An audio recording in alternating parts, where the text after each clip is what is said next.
ben bu yaşıma kadar kimseyle, yani normal insanlar gibi öyle tanışma vesaire olmadı ki.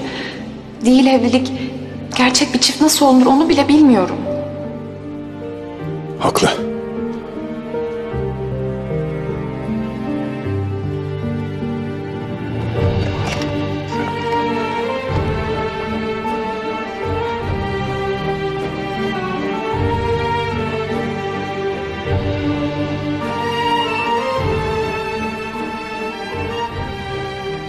Uyumamışsın hala.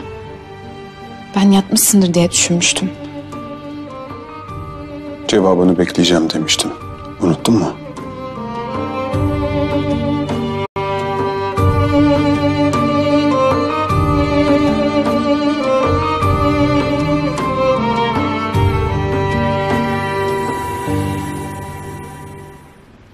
Unutmadım. Biliyorum cevap beklediğini.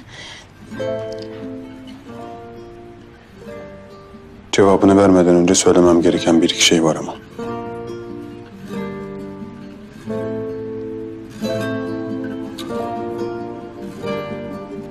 Endişeni de, kaygılarını da anlıyorum.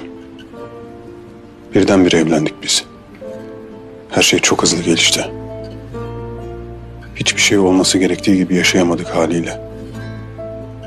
Haksız mıyım? Durup bir nefes alacak bir fırsatımız bile olmadı. Konuşulmamış çok şey var aramızda. Bu yüzden kendini güvensiz hissetmen çok doğal. Anlıyorum seni. Hak da veriyorum.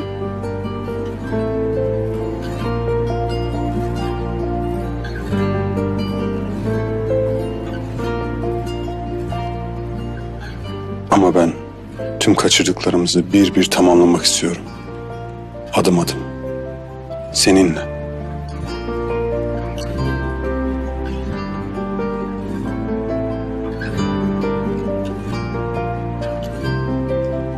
Zamanı sadece ikimiz için geriye sarmak istiyorum. Orada yaşayacak çok şeyimiz var.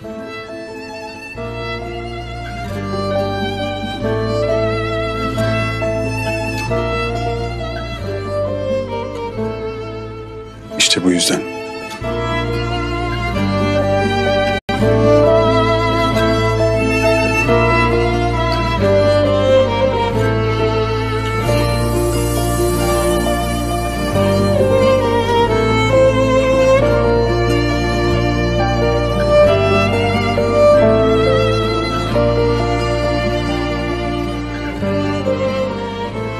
Gel her şeye en baştan başlayalım.